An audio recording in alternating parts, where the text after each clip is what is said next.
How are we doing? Welcome back to another episode of The Show. This week we're looking at a brilliant tune by the Sneaker Pimps. It is called 6 Underground and it does go a little bit like this.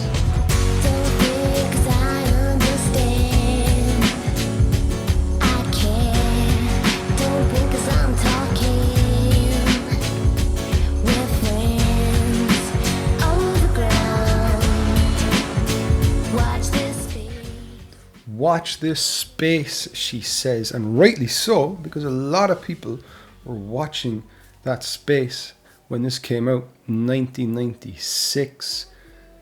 This song was a big hit and it really captures that era really well. The vibe, the coolness, and of course the sound, and that's what we're going to talk a bit about today. We're going to get into the samples in a little while. Slow down.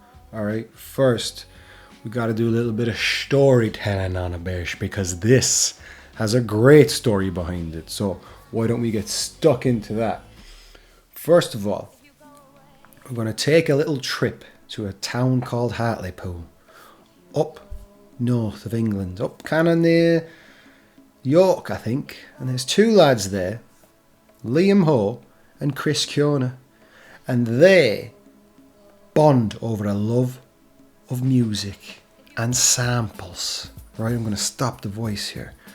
They loved samples, they loved making mixtapes and that, and they hung out a lot in their teenage years. They both went off to college, both doing arty, musicy stuff, I believe. And then after, they're like, right, should we link back up now that we've got our chops up and we're ready to put stuff out? And that's exactly what they did. Went back up to Hartlepool and started putting together some music. One of the first names they used was Frisk. Take a listen to this. If you go away on a summer's day, then you might as well take the sun away. All the birds that flew. That was off the Soul of Indiscretion EP. So they had a vibe and they obviously loved that trip hop sound, right? For any of you who don't know, we've talked about it before. The trip hop sound came out of Bristol, kind of off the back of like dub, hip hop, new wave, whatever. It was just a sound that emerged. And one of the things it was known for, or one of the reasons it existed, was kind of in that type of music people loved, like house and techno and all that. There wasn't anything to really chill out to. So this filled that void very nicely, because if you were out raving and partying all night and you got back to a gaff and there's loads of people chilling out, passing stuff around and chatting, you didn't want heavy music, you wanted this.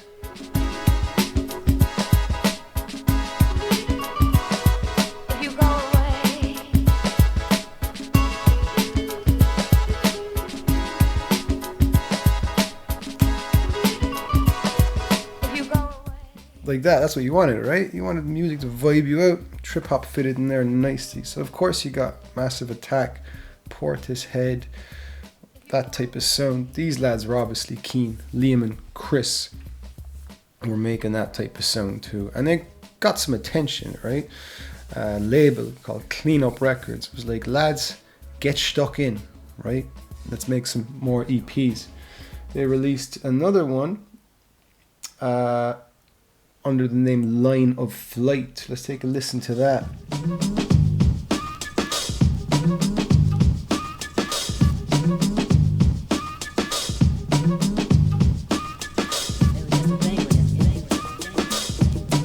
Also very vibey, fair play to the lads. That is Believe in the Spirit. So they had their chops up.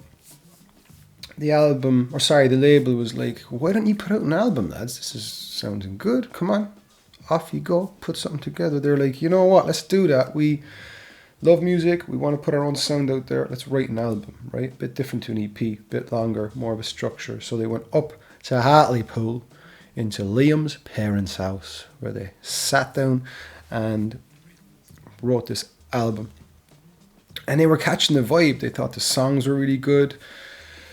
They were putting it together using their samplers, sequencers, all this stuff in Liam's parents' house. They had a little vocal booth set up in a cupboard of all places. where Chris was singing, and that's what didn't land. They were like, oh, Chris, I don't know. Chris was like, I don't even know myself if this is right. We need a vocalist, right? And it was common at the time to get someone to come in and sing. So they had a whole album. They needed someone to sing on that. So a friend of a friend was like, lads, go down to Birmingham. There's a singer down there, and she'd be really good. I sent her a tape. Why don't you head down? So they headed down to Birmingham, right? Full of dive bars. They get to a dive bar in, I don't know if I got my Birmingham accent right. That's right, Birmingham. Birmingham. They go into a bar and hear this.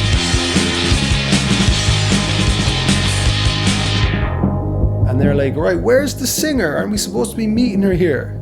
And then they see a lady on stage, and they're like, the screaming glow of other world shines like sparkling jewels.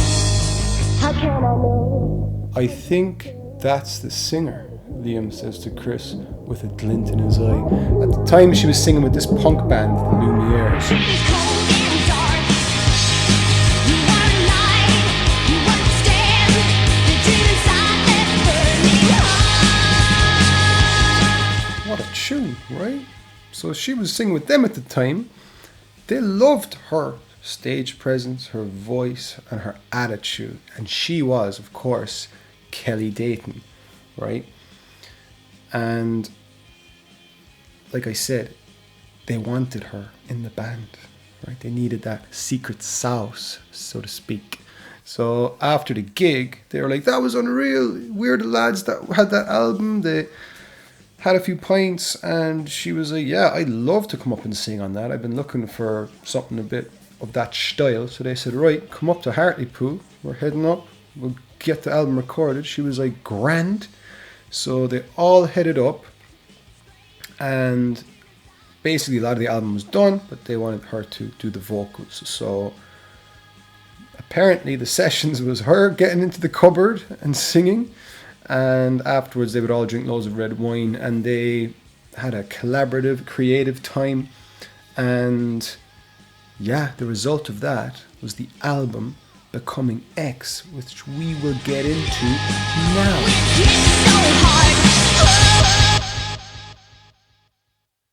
So the album that came out of that recording session was Becoming X, and it is a cracker of a debut album. In fairness to the Sneaker Pimps, it took off like a house on fire, right? This is the opening track. You act all over in your blind stones, in your own movie with your one-armed man. Gotta make it to the problem page, troubleshoot your life. So people were hearing this sound and they loved it, right? It had a mix of that trip hop sound, a bit of orchestral, pop, new wave, rock, right? Listen to this bit for an example of that. In a low place like home, low place like home. Easy on the headphones, lads, come on. But yeah, that's what was the beauty of it, right? That sounds mashing, and it appealed to a lot of people. Like when I talked about the Prodigy in another video, this appealed to the punks, the ravers, the stoners, the pop lovers, new wave heads, whatever. It was a really cool sound. So as a result, the album skyrocketed. Everyone was talking about it. This was great stuff, right? And it had a lot of great tracks on it. Listen to this one, right? Tesco Suicide.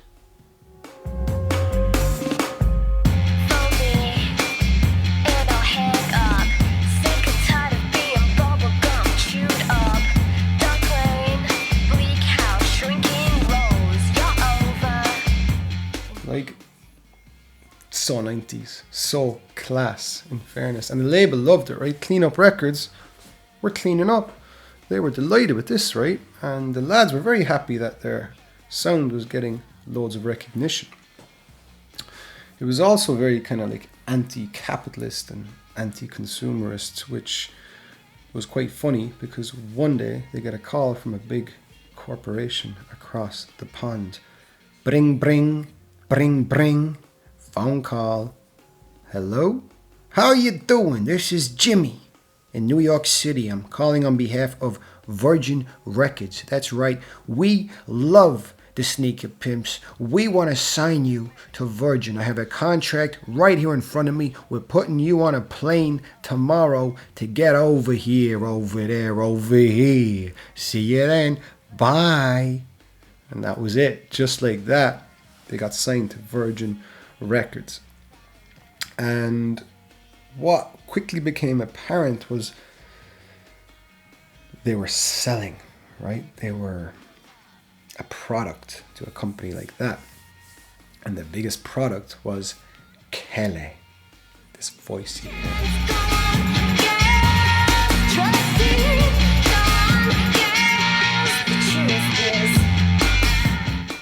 So the label, like, we love Kelli. She's got the style. She's got the it factor. We want to put her on the front of every magazine and every poster and every music video because she is the bee's knees, as they say in New York, where we are. And the lads were a bit like, okay, yeah, like, we're the Sneaker Pimps and Kelly's like no part of it, but all right, whatever. It was selling. They were playing huge tours, big acts in the UK, so they were happy to let that go ahead. So what was it about Kelli that people loved? There's one piece of evidence I want to show here that, to me, you see this video, right, of her singing live, and if this doesn't capture you, I don't know what to say.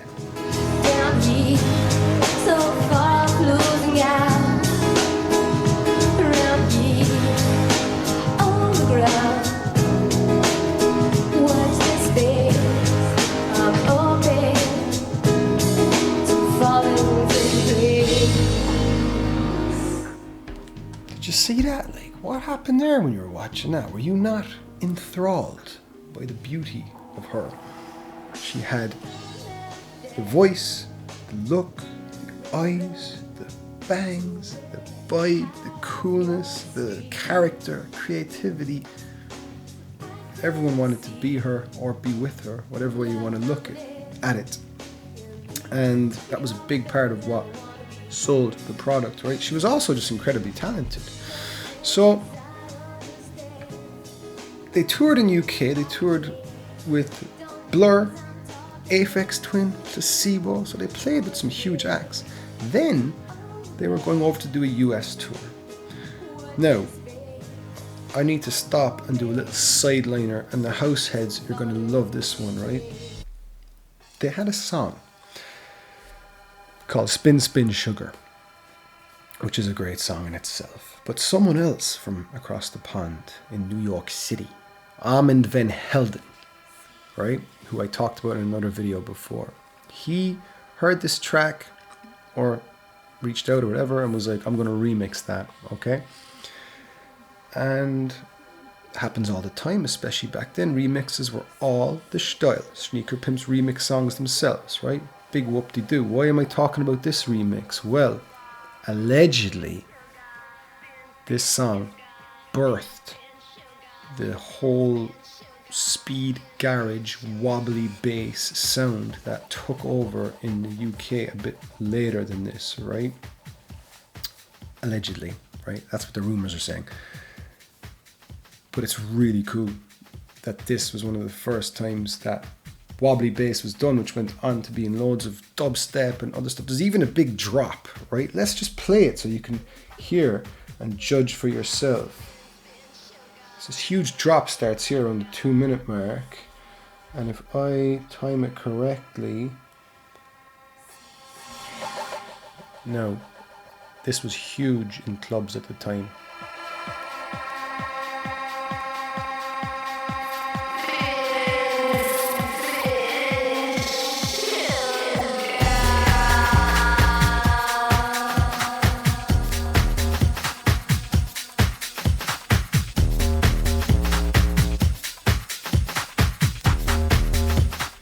What a tune!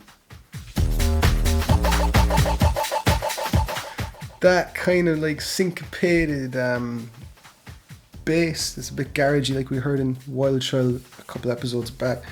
Anyway, happy times, right? They were also blown up in the rave scene, so the people who knew them from the afters were now hearing them in the club.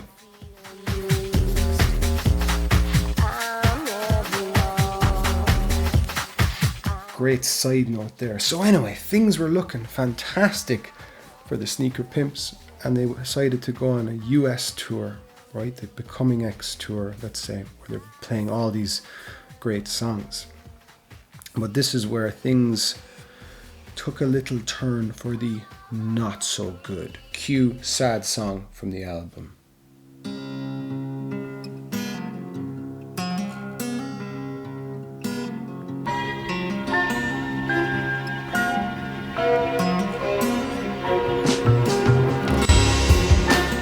So, touring is tough, right? You gotta be in the bus all the time, you gotta stay in motels, you gotta deal with fans, you gotta be playing the same tunes the whole time. Not for everybody, right? Particularly if you're coming out of a gaff in Hartlepool and you're flung into the US for the first time. Caused a lot of tension, caused a lot of grief. Let's give this song a listen before I tell the rest.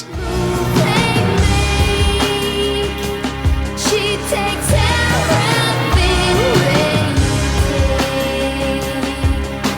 she must be a Thelma Louise.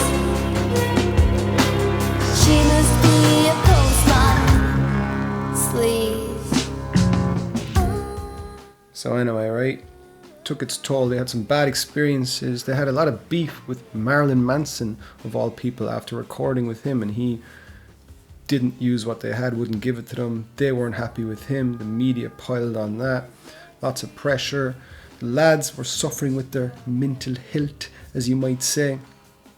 At one point, Liam or Chris, one of them, got drunk and was almost drowned in the ocean, right? They were having a lot of trouble with Kelli, more so her being the face of the band and everyone loving her. To them, she was more of a vocalist they had brought in, so it just got a bit mental, right? So they finished that tour, and in 1998 they gathered in Terminal Studios in London, South East London, Bermondsey, right down south, and they met up, and it was all about the second album. So Chris and Liam had worked a bit on it. Kelli was on holidays. She came back and she was like, all right then, what are we doing for the album? And they were like, right. So Chris is going to sing on the album. She's like, oh, cool, Chris. Right, we can do a bit of back and forth. They were like, no, Kelli, Chris is like gonna sing the album. You're out of the band. That's right, they kicked her out. I got sound effects now. And it was shitty, right? I mean, at the height of their career, she's just said, you're gone, right? It was us the whole time. Like, you came in for the vocals, but we want to do vocals now. It led to a media shit show, right? They piled on. The fans weren't happy. It was a tough time trying to promote that album. The label dropped, right? Our buddy was like, what do you mean Kelly's out? If she's out, I'm out. You're never gonna make it in show business, kid. You're done. We're dropping you. That type of classic thing that happens. And yeah, really tough time. The guys kind of lost a bit of the soul of the band, you might say. Kelli even changed her name to Kelli Ali and went on a solo career. This was the main single of the follow-up album, so let's give that a quick listen.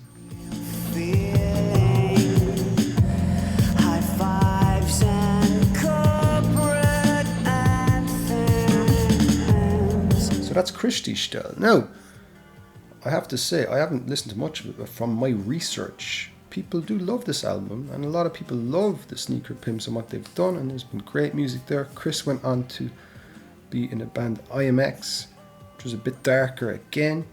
Liam went to produce with some big pop names, right? So they all had their respective careers. Like I said, Kelli was still getting involved and was doing her thing, but they lost that original essence that made them who they were, you might say. And is that not the beauty of it in a way? That album exists just as a once-off. Who knows? But ultimately, look, in their view, the singer could be swapped. To the public, Kelli was who it was. So that's the story. I don't know where I'm going to go with that now. We're finished with the story. Let's move on to the samples, shall we? So there are 3 samples I'm going to be looking at today, but before I do that, I wanted to talk about the 2 versions of Six Underground, because someone in the comments is going to come at me if I don't. The original mix is the one on in the background right now, and this is what Sneaker Pimps put together and released on the album. Take a quick listen. Take me down, six underground, the ground beneath your feet. Lay down. So it's a bit crunchier, it's got that synth bass, and then there is the Nellee Hooper edit, which is the one we heard earlier. It's in the video, it was more widely released, and it sounds a bit like this. Take me down, six underground, the ground beneath your feet. Laid out low. So he added a bit of flavor, right? Nellee Hooper, if you don't know who he is, he basically was a big part of that trip hop movement I talked about at the beginning in Bristol.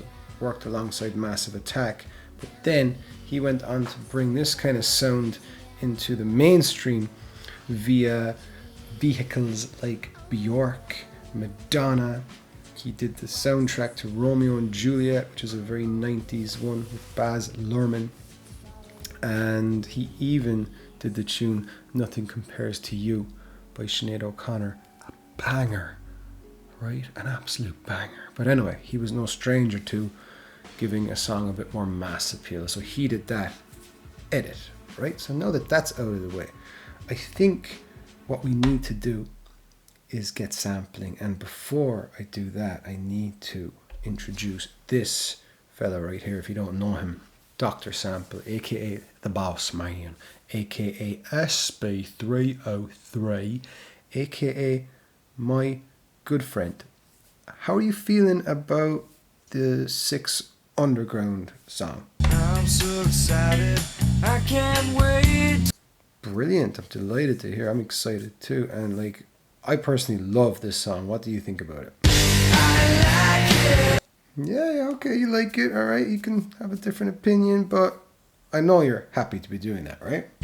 I'm so happy. Cool, so why don't we get cracking, and let's start with the drums.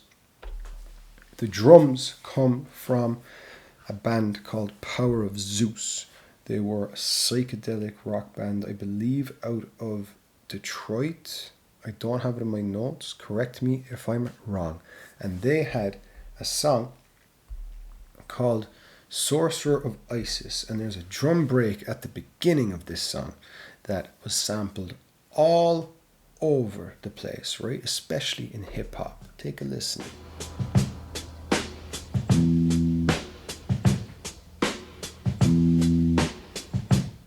It's one of those records that's been sampled loads for whatever reason. I don't know why it happens, but certain drum breaks just get sampled loads and loads and loads of times. The actual song sounds something like this.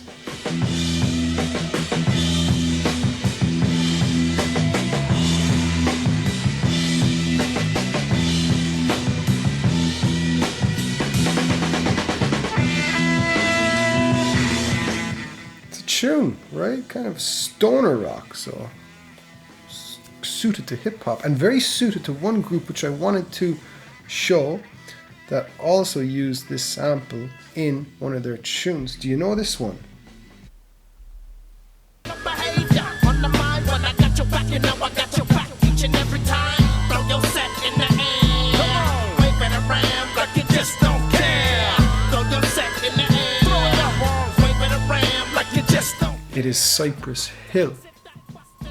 Get your hands out your pockets and your finger on the trigger. Let one fly. What a tune, right? Famously featured in the Simpsons Homer Palooza episode, which again is a great 90s point where you can see the era of a lot of the songs. But anyway, I'm getting tired here. Let's sample and move on and get those drums in from the beginning of Power of Zeus.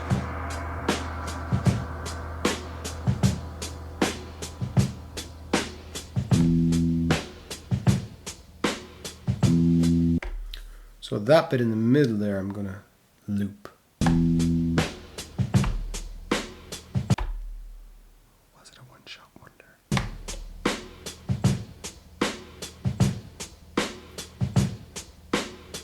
Maybe a little bit too drunken.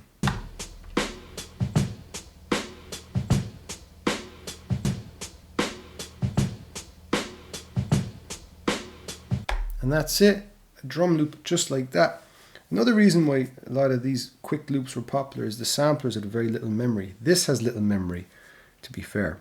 I have a smart media card, but a lot of the samplers back then did as well. So those loops were popular because they were short. So we have the drums. Let's get into the next sample, which comes from none other than Goldfinger. That's right. Goldfinger is a James Bond movie, and one of the best James Bond movies if you don't know them. This is Shirley Bassey singing the title song. Goldfinger, he's the man with the Midas touch, a spider's touch. Also parodied in The Simpsons Max Power episode, but we're not talking about The Simpsons on this show. This is the main song. Goldfinger is a great movie about a man who's obsessed with gold. Parodied in Goldmember, but we're not talking about parodies. But John Barry was the composer, and he wrote like the whole soundtrack to the movie. And like lots of great movies, the soundtrack weaves itself in. So this part where she says, From Mr. Goldfinger, Goldfinger, doom, doom, doom, doom, doom, doom, and that becomes almost a motif for a scene later where James Bond is entering a room to find out what happened.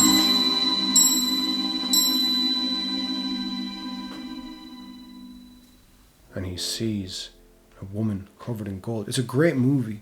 Watch Goldfinger after you finish my video. Watch Goldfinger. It happens somewhere up here.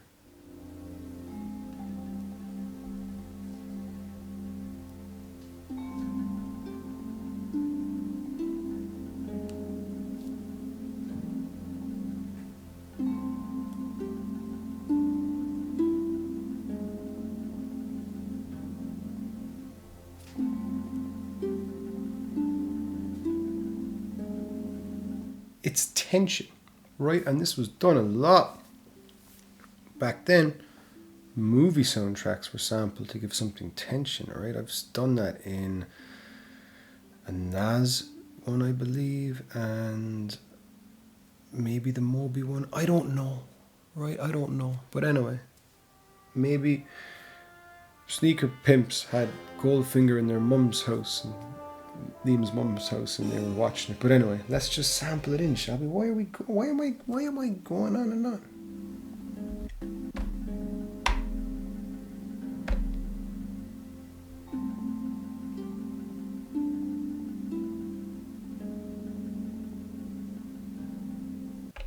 So we have that and we have the drum groove. So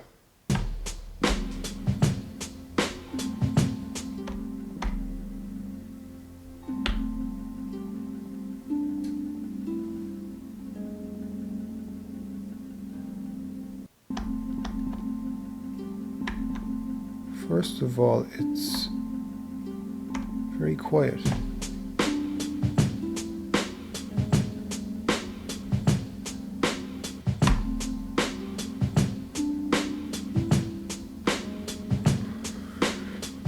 So I do think this needs to speed up a bit.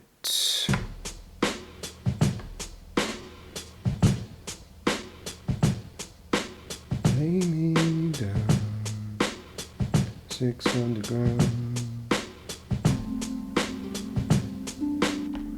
And this too.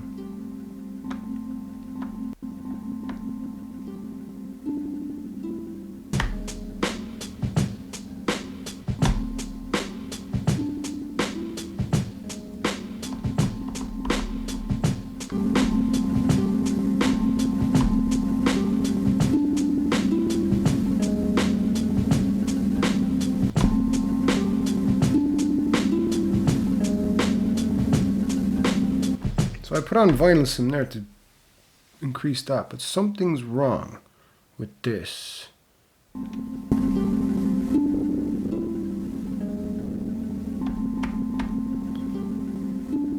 I think we need to resample this.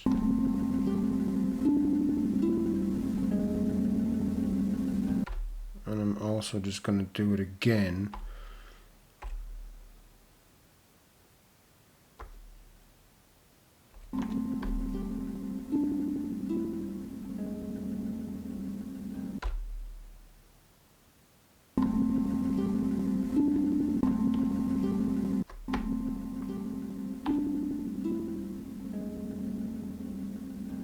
Because let's hear it now.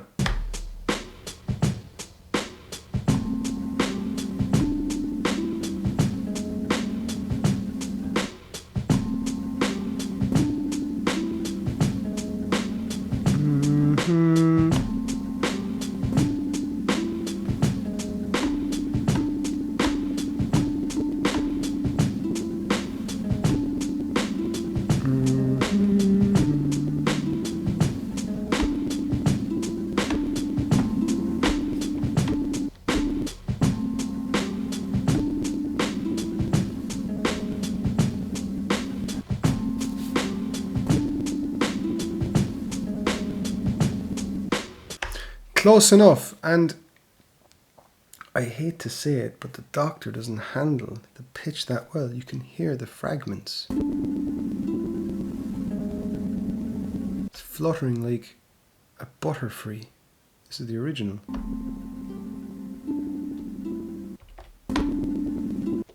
Anyway, the last sample I'm going to bring in that Nellee Hooper himself brought in. He was like, lads, this needs a little something. Pass me that record. The record was from De La Soul. Do you know De La Soul? If you don't know them, this is one of their tunes that is well known. My De La Soul. What I do ain't make believe. People say I sit and try, but when it comes to being De La, it's just me, myself, and I. Me, myself, and I. What a tune! What a great group! Did I do a De La Soul episode? I don't think I did. I think I started recording one. Anyway, didn't finish it, but they're a great band, great samples, and I'll promise I'll do a De La Soul episode. Drop a request in the comments. But that ain't the song that Nellee sampled. No. It was called Break of Dawn, another great song. Take a listen. Oh, 1 2, oh, 1 2. Oh, 1 2, oh, 1 2. And that song, Side Sample, has a Michael Jackson sample. 1 2, oh, 1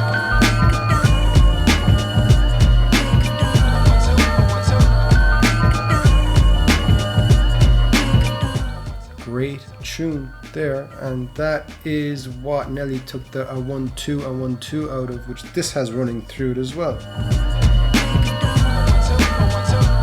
I was born in the boogie down cat scan when my builder fell down on the rat scan. People sold a super one a trip. So there you go. That's where the a 1-2 a 1-2 came from. And what's interesting to me, literally earlier when I was having my dinner, the song Gone Till November, Wyclef Jean, remember that one? I'll be gone till November, I'll be gone till November. That has a 1-2 a 1-2 in it as well, but I don't think it's the same sample. I think he's just saying it, but maybe it's just happened in a good few songs. But anyway, let's bring it in. Oh, 1 2, oh, 1 2. Oh, 1 2, oh, 1 2. So, Oh, 1 2, oh, 1 2. it's got a rake of bass under it, so let's isolate it. Oh, 1 2, oh, 1 2. Oh, 1 2, oh, 1 2. Oh, 1 2, oh, 1 2. Oh, 1 2, oh, 1 2, oh, 1 2, oh, 1 2, oh, 1 2. Oh, 1 2, oh, 1 2, oh, 1 2. Oh, 1 2, oh, 1 2, oh, 1 2. Still have that keys, but anyway. Oh, 1 2, oh, 1 2. Oh, 1 2, oh, 1 2, oh, 1 2. Oh, 1 2, oh, 1 2, oh, 1 2. Oh, 1 2, oh, 1 2, oh, 1 2. Oh, 1 2, oh, 1 2. We'll do it like that. Oh, 1 2, oh, 1 2. This needs to turn up. It's annoying me now. So let's try an effect. Maybe we do... Okay, let's Oh, 1 2, oh, 1 2. resample this because we want to keep that effect. Oh, 1 2, oh, 1 2. So that's on 3. Let's put an effect on this. Final sim ain't gonna cut it, boys.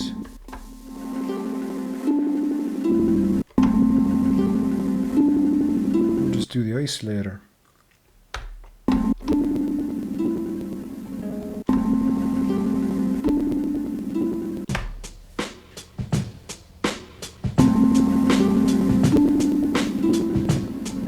Oh, 1 2, oh, 1 2. Oh, 1 2, oh, 1 2.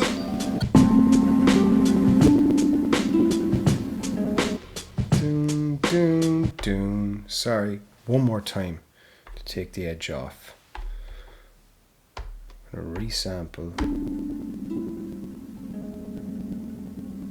And I probably didn't even need all the fluttering now because I'm chopping it up so much I didn't need to adjust the speed. But anyway, we live and we learn, folks. Now, let's do that again.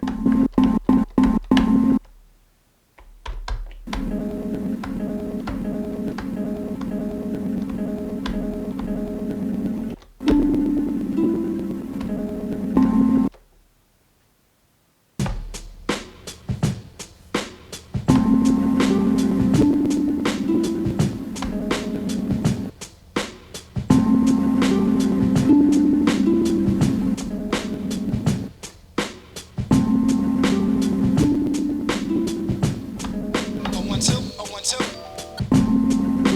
Oh, 1 2, oh, 1 2. Oh, 1 2, oh, 1 2.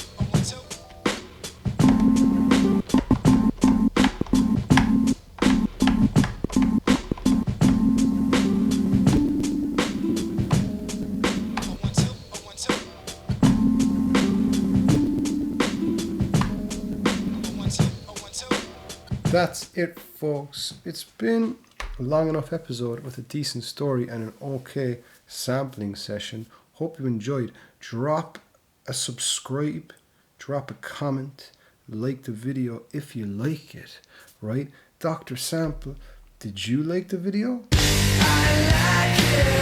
Okay, so he's going to subscribe. Why don't you? And we'll see you next time. Mind yourself.